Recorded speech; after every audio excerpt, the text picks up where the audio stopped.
ਅਸੀਂ ਪੁਰਾਣੀਆਂ ਰਵਾਇਤਾਂ ਨੂੰ ਅਪਣਾਉਂਦੇ ਹੋਏ ਕੱਦੂ ਕਰਨ ਦੇ ਬੜੇ ਚਿਰ ਤੋਂ ਉਹਨੂੰ ਅਪਣਾ ਕੇ ਆਪਾਂ ਝੋਨਾ ਲਾਉਂਦੇ ਆ। ਸਾਡੇ ਮਨ ਦੇ ਵਿੱਚ ਉਹ ਤਕਨੀਕ ਬਿਲਕੁਲ ਘਰ ਕਰ ਗਈ ਹੈ। ਆਪਾਂ ਅਵੇਸਲੇ ਹੋ ਕੇ ਨਹੀਂ ਬਹਿਣਾ, ਜੋ ਅਸੀਂ ਕੱਦੂ 'ਚ ਬਹਿੰਦੇ ਆ ਵੀ ਚੱਲ ਕੋਈ ਗੱਲ ਨਹੀਂ, ਕੱਦੂ ਕਰਤਾ, ਝੋਨਾ ਗੜਤਾ ਤੇ ਵਿਹਲੇ ਹੋ ਗਏ।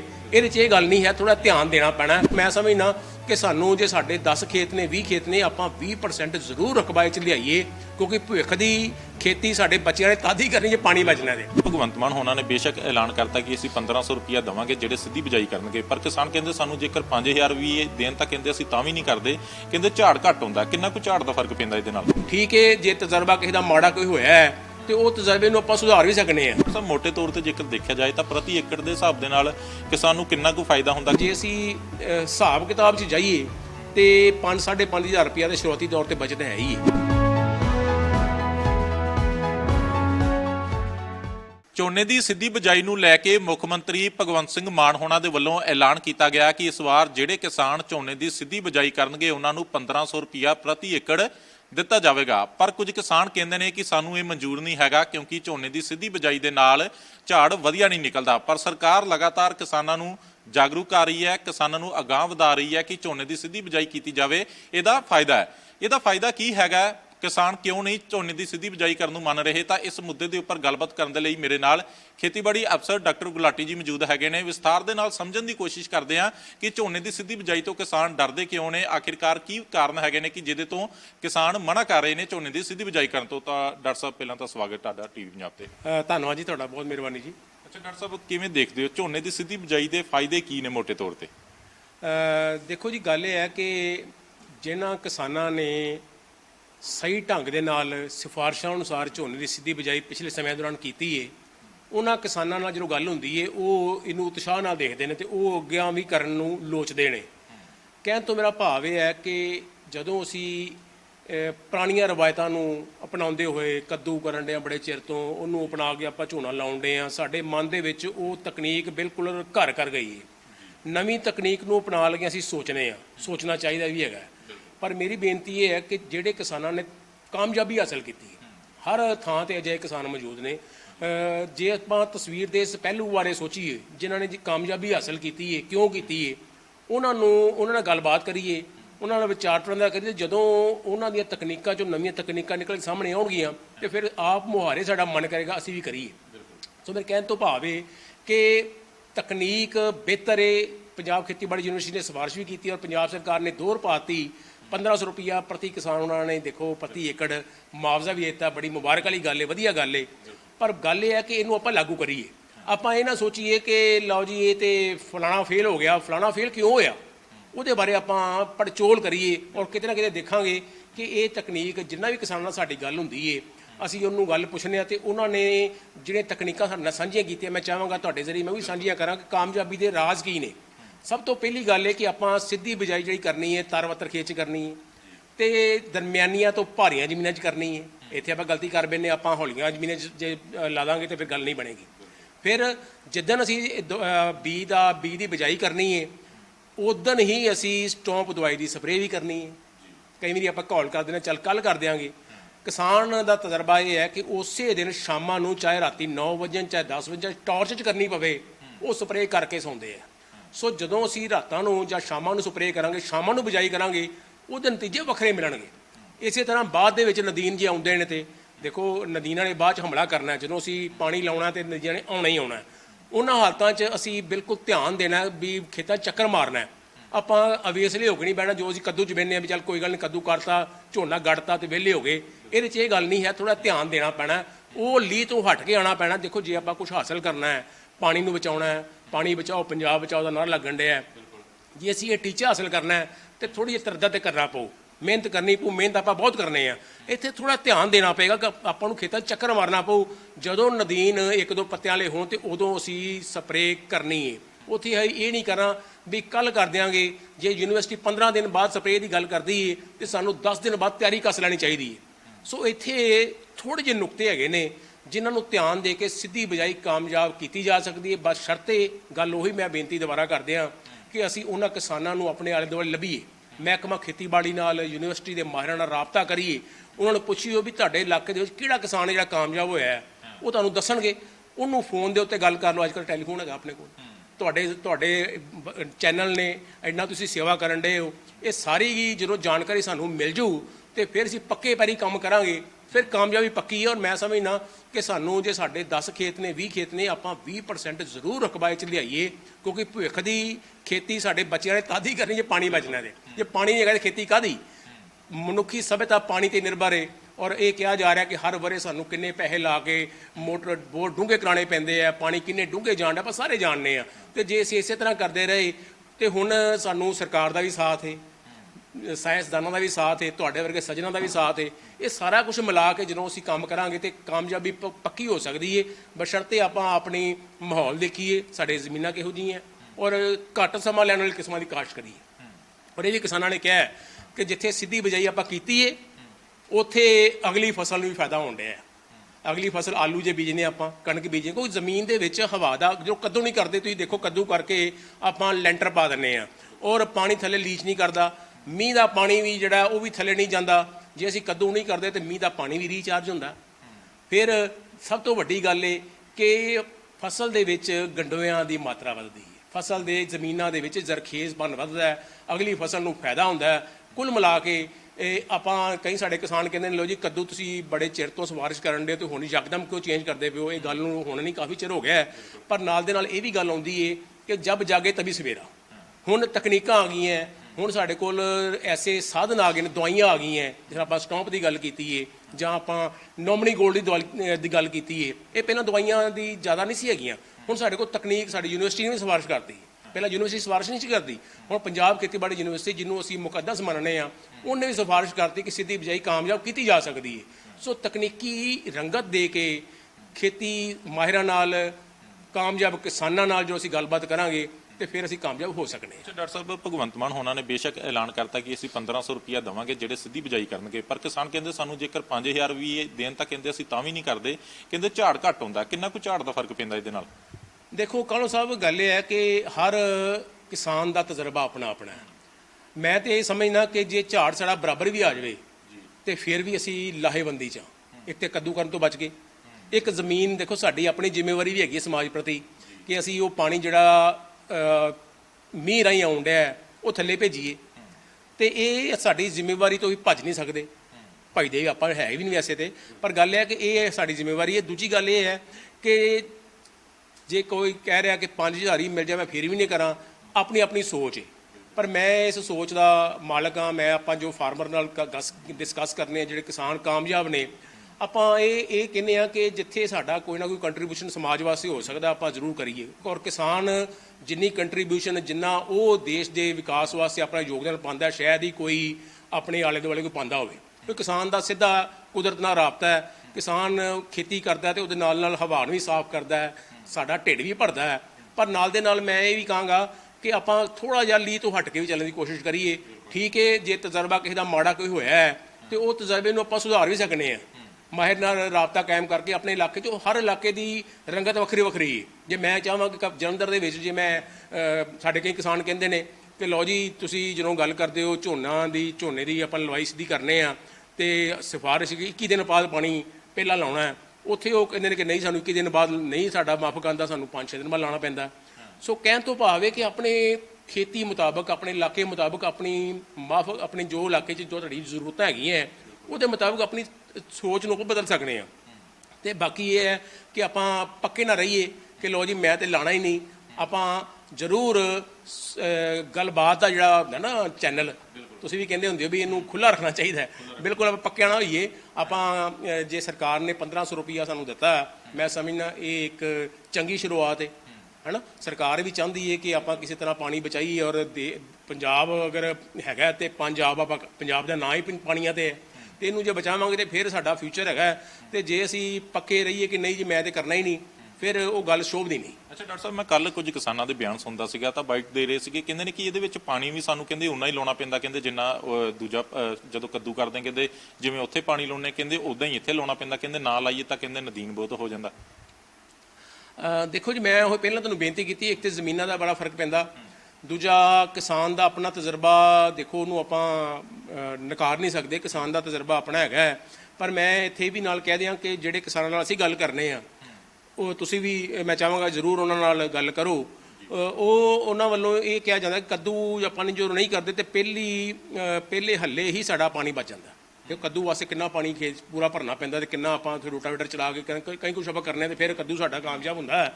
ਤੇ ਫਿਰ ਅੱਜ ਲੇਬਰ ਨੂੰ ਲੱਭਣੇ ਆ, ਫਿਰ ਲੇਬਰ ਨੂੰ ਲਾਉਂਦੀ ਏ, ਸੋ ਸਾਡਾ ਲੇਬਰ ਤੇ ਖਰਚਾ, ਕੱਦੂ ਕਰਨ ਦੇ ਖਰਚਾ, ਇਹ ਸਿੱਧਾ ਪਾਣੀ ਸਾਡਾ ਬਚ ਗਿਆ।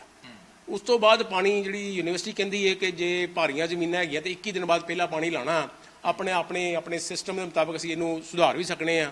ਸੋ ਕਹਿਣ ਤੋਂ ਭਾਵ ਹੈ ਕਿ ਇਹਦੇ ਵਿੱਚ ਜਦੋਂ ਅਸੀਂ ਸਹੀ ਢੰਗ ਨਾਲ ਤਕਨੀਕੀ ਗਿਆਨ ਦੇ ਨਾਲ ਖੇਤੀ ਕਰਾਂਗੇ ਤੇ ਮੈਨੂੰ ਲੱਗਦਾ ਕਿ ਪਾਣੀ ਜ਼ਰੂਰ ਤੁਹਾਨੂੰ ਮਹਿਸੂਸ ਹੋਵੇਗਾ ਕਿ ਪਾਣੀ ਬਚਿਆ। ਔਰ ਸਭ ਤੋਂ ਵੱਡੀ ਗੱਲ ਕਿ ਪਾਣੀ ਜੇ ਨਹੀਂ ਤੁਹਾਡਾ ਬਚਿਆ, ਤੁਹਾਨੂੰ ਲੱਗਦਾ ਕਿ ਪਾਣੀ ਨਹੀਂ ਬਚਣ ਡਿਆ, ਲੇਕਿਨ ਤੁਹਾਡਾ ਜਿਹੜਾ ਬਰਸਾਤ ਵਾਲਾ ਪਾਣੀ ਕੋ ਮੌਨਸੂਨ ਦੀ ਆਮਦ ਹੋ ਜਾਣੀ ਹੈ, ਉਹ ਬਰਸਾਤ ਦਾ ਪਾਣੀ ਜ਼ਮੀਨ 'ਚ ਲੀਚ ਕਰਨ ਡਿਆ, ਥੱਲੇ ਲੈਂਟਰ ਆਪਣਾ ਨਹੀਂ ਪਿਆ ਹੋਇਆ, ਉਹ ਵੀ ਸੋਚੋ ਕਿ ਉਹ ਪਾਣੀ ਥੱਲੇ ਵੀ ਜਾਂਦਾ ਪਿਆ, ਉਹ ਸਾਡੇ ਵਾਸਤੇ ਫਾਇਦਾ ਹੋਣ ਡਿਆ, ਸਾਡੇ ਪੂਰੇ ਸਮਾਜ ਵਾਸਤੇ ਉਹਦਾ ਫਾਇਦਾ ਹੋਣ ਡਿਆ।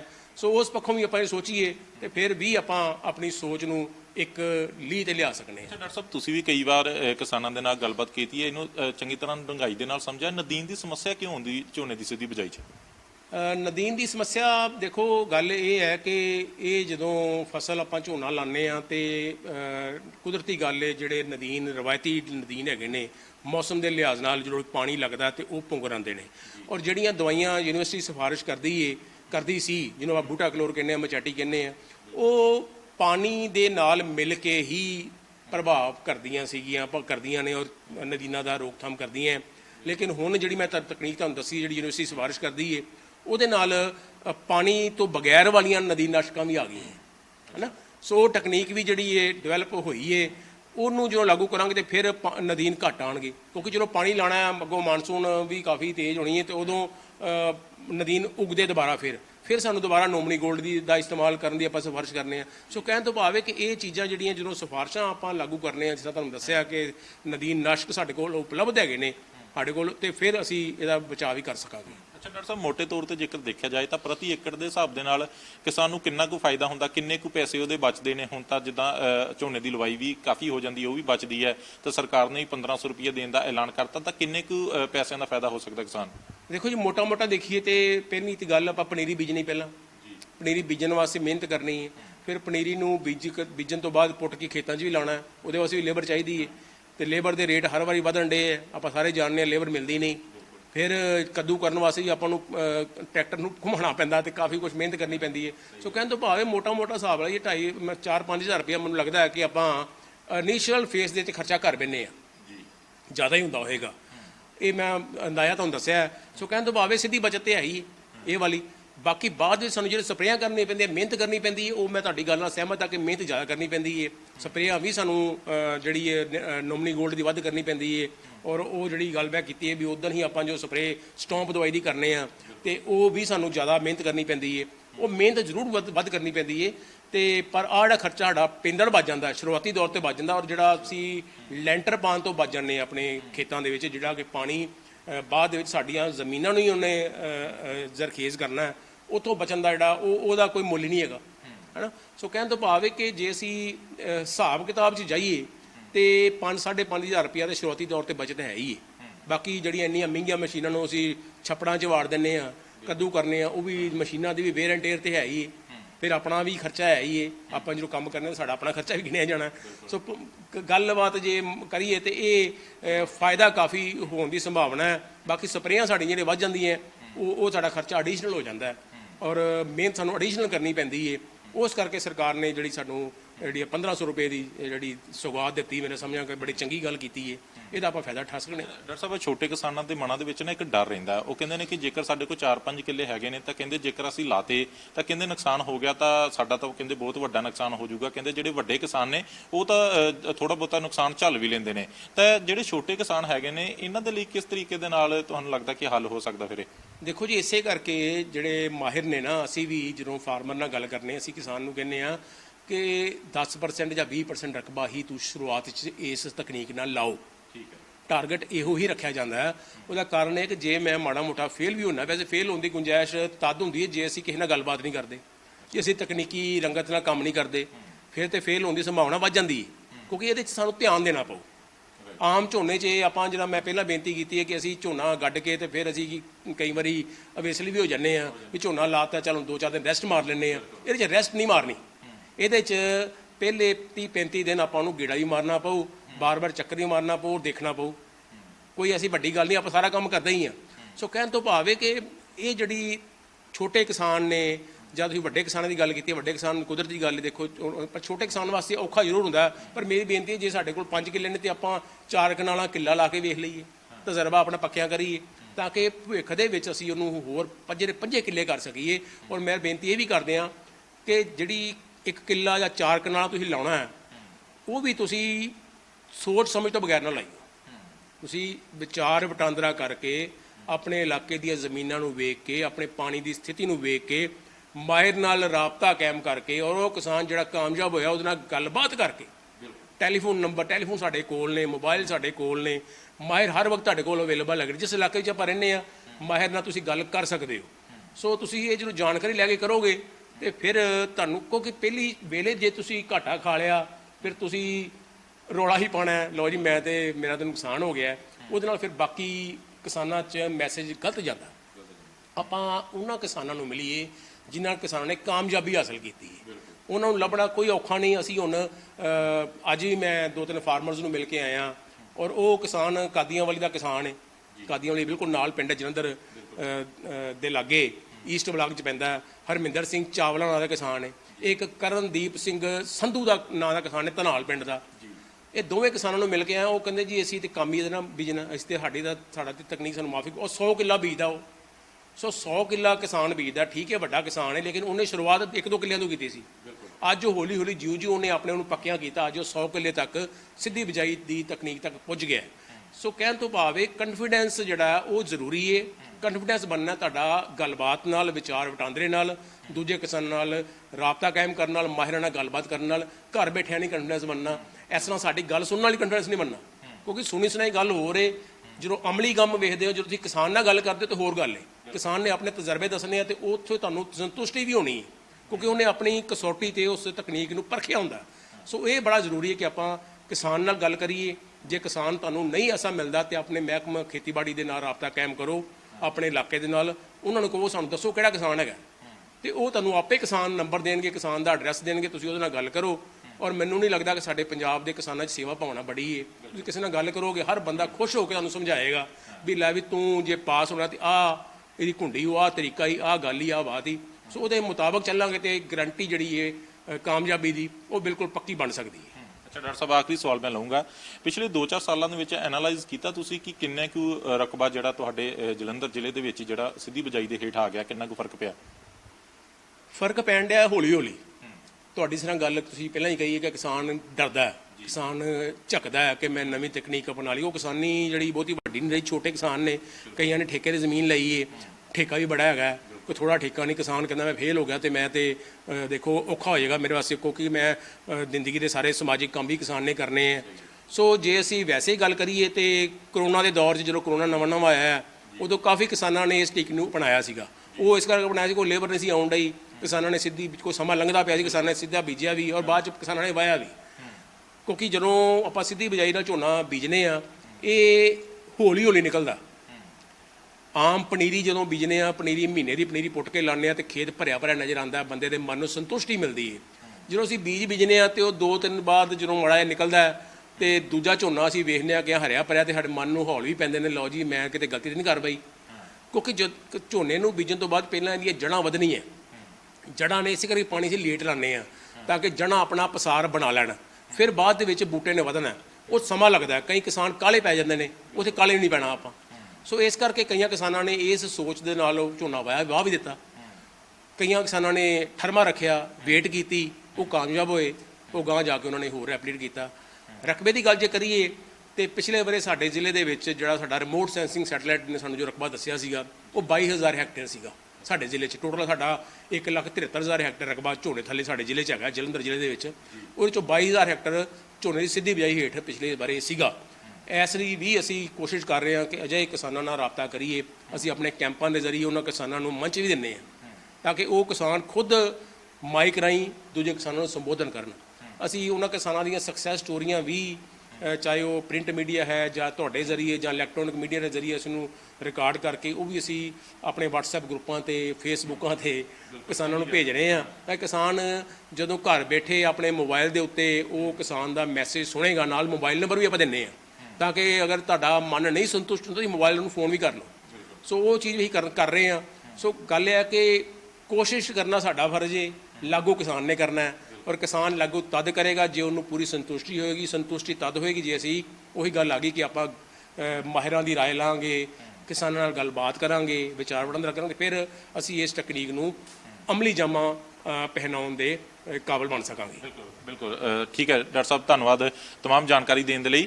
ਸੋ ਇਹ ਖੇਤੀਬਾੜੀ ਮਾਹਰ ਡਾਕਟਰ ਨਰੇਸ਼ ਗੁਲਾਟੀ ਜੀ ਹੈਗੇ ਨੇ ਜਿਨ੍ਹਾਂ ਨੇ ਵਿਸਥਾਰ ਦੇ ਨਾਲ ਜਿਹੜੀ ਜਾਣਕਾਰੀ ਦਿੱਤੀ ਹੈ ਕਿ ਜੇਕਰ ਕੋਈ ਸਿੱਧੀ ਬਿਜਾਈ ਕਰਨਾ ਚਾਹੁੰਦਾ ਤਾਂ ਚੰਗੀ ਗੱਲ ਹੈਗੀ ਹੈ, ਪਰ ਇਹਦੇ ਲਈ ਚੰਗੀ ਤਕਨੀਕ ਦੀ ਲੋੜ ਹੈਗੀ ਹੈ। ਸਹੀ ਤਰੀਕੇ ਦੇ ਨਾਲ ਖੇਤੀਬਾੜੀ ਮਾਹਰ ਤੋਂ ਸੁਝਾਅ ਲਏ ਜਾਣ ਕਿ ਕਿਸ ਤਰੀਕੇ ਦੇ ਨਾਲ ਸਿੱਧੀ ਬਿਜਾਈ ਕੀਤੀ ਜਾਵੇ ਤੇ ਜੇਕਰ ਕਿਸਾਨਾਂ ਦੇ ਮਨ ਦੇ ਵਿੱਚ ਡਰ ਹੈਗਾ ਤਾਂ ਕੋਈ 10-15% ਜਿਹੜਾ ਉਹ ਝੋਨੇ ਦੀ ਸਿੱਧੀ ਬਿਜਾਈ ਕਰਕੇ ਸ਼ੁਰੂਆਤ ਕਰਨੀ ਚਾਹੀਦੀ ਹੈ ਕਿ ਕਿਸ ਤਰੀਕੇ ਦੇ ਨਾਲ ਪਾਣੀ ਦੀ ਬਚਤ ਕੀਤੀ ਜਾ ਸਕਦੀ ਹੈ। ਪਰ ਜੇਕਰ ਸਿੱਧੇ ਤੌਰ ਤੇ ਇਹਨਾਂ ਨੇ ਵੀ ਕਿਹਾ ਕਿ ਜੇਕਰ ਵਾਕਈ ਸਹੀ ਤਕਨੀਕ ਦੇ ਨਾਲ ਝੋਨੇ ਦੀ ਸਿੱਧੀ ਬਿਜਾਈ ਕੀਤੀ ਜਾਵੇ ਤਾਂ ਇਹਦਾ ਫਾਇਦਾ ਵੀ ਹੋਵੇਗਾ। ਜਿੱਥੇ ਸਰਕਾਰ ਲਗਾਤਾਰ ਅਪੀਲ ਕਰ ਰਹੀ ਹੈ ਕਿ 1500 ਰੁਪਿਆ ਵੀ ਉਹਨਾਂ ਨੂੰ ਇਸ ਵਾਰ ਦਿੱਤਾ ਜਾਏਗਾ ਤਾਂ ਸ਼ੁਰੂਆਤੀ ਤੌਰ ਤੇ ਜਿਹੜਾ 1500 ਰੁਪਿਆ ਤਾਂ ਕਿਸਾਨਾਂ ਦੇ ਖਾਤਿਆਂ 'ਚ ਆਵੇਗਾ, ਉੱਤੇ ਹੀ ਲੇਬਰ ਬਚੇਗੀ, ਕੱਦੂ ਦਾ ਖਰਚਾ ਬਚੇਗਾ ਤੇ ਜੇਕਰ ਸਿੱਧੀ ਬਿਜਾਈ ਇਸ ਤਰੀਕੇ ਦੇ ਨਾਲ ਸਹੀ ਢੰਗ ਦੇ ਨਾਲ ਕੀਤੀ ਜਾਵੇ ਤਾਂ ਕਿਸਾਨ ਵਾਕਈ ਹੀ ਖੁਸ਼ਹਾਲ ਕਿਸਾਨ ਨਜ਼ਰ ਆਵੇਗਾ। ਕੈਮਰਾਮੈਨ ਅਭੀ ਦੇ ਨਾਲ ਮਨਪ੍ਰੀਤ ਸਿੰਘ ਕਾਲੋਂ, TV ਪੰਜਾਬ, ਜਲੰਧਰ।